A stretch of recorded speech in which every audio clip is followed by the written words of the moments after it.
The morning sun spilled across the chrome edges of Maplewood Diner, a place where the smell of butter and syrup usually promised warmth and comfort. But on this particular day, the light couldn't erase the darkness that crept into the hearts of a few cruel boys. At a booth near the window sat a girl in a wheelchair, her plate of pancakes resting in front of her like a fragile shield against the world. Her name was Clara, and though her face carried the quiet strength of someone who had endured much, her trembling hands betrayed her unease. The boys at the next booth didn't just laugh at her. They crossed a line that should never be crossed. One of them slapped the plate from her lap, sending the food crashing to the tiled floor, and another pushed her wheelchair back with a mocking shove. The diner froze. The laughter of the bullies rang louder than the clatter of falling plates. Clara's eyes welled with tears. She tried so hard to hold back, but humiliation burned hotter than pain.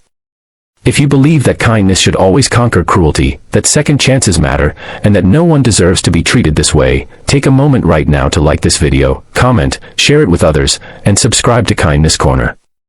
Together, we can remind the world that compassion is stronger than hate. Clara's life had never been easy.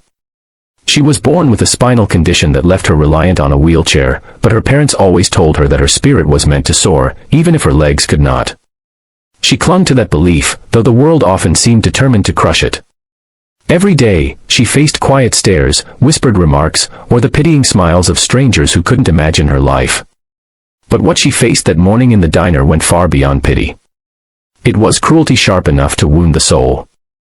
As the boys jeered, others in the diner lowered their heads. Some shook their heads in disapproval but did nothing. The waitress, her hands full of coffee cups, froze in the aisle, fear etched on her face. Clara bent down awkwardly, trying to gather her pancakes with trembling hands, desperate not to make more of a scene. That's when another hand reached down, not rough, not mocking, but gentle. An older man, gray at the temples, quietly picked up the plate and set it back in front of her.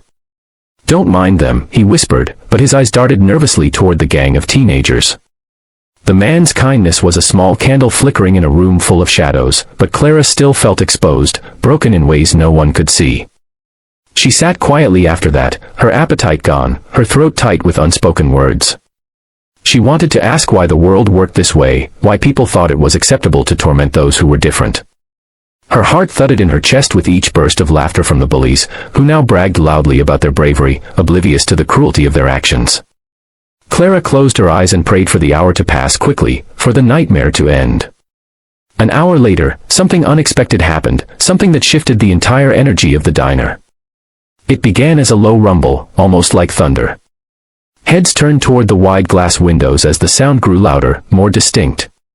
Dozens of motorcycles rolled into the parking lot, their chrome glinting under the daylight. The sight alone was enough to make conversations hush and forks freeze in midair. The unmistakable insignia of the Hells Angels was emblazoned on their leather jackets as they parked in a perfect line, engines growling like an approaching storm.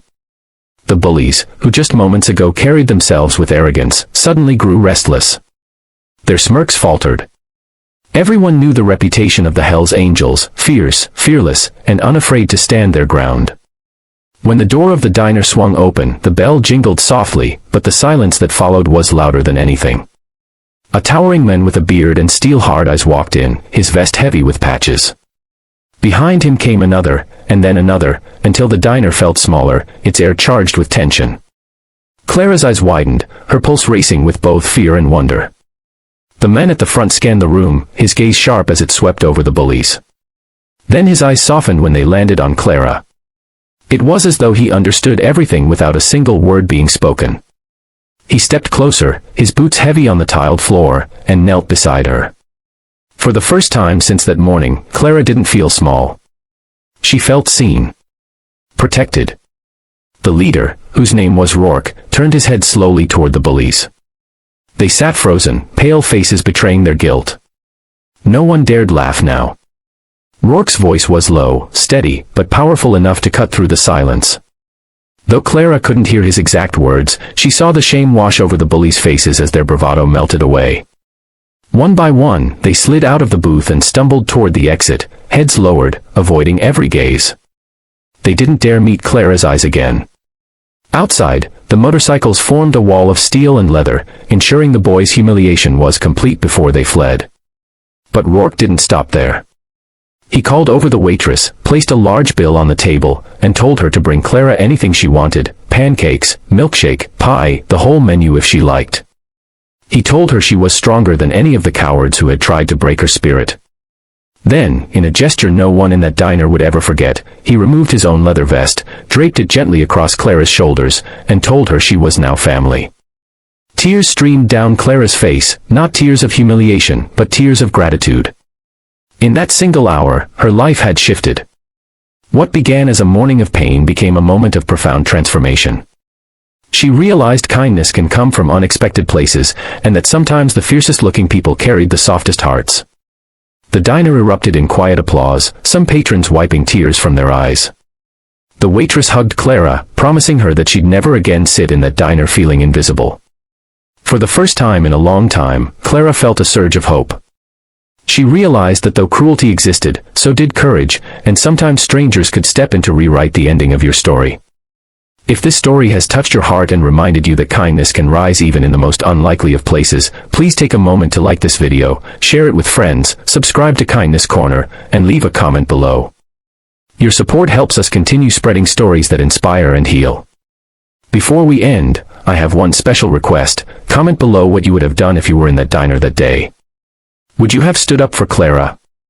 Your words might inspire someone else to act with courage when the moment comes.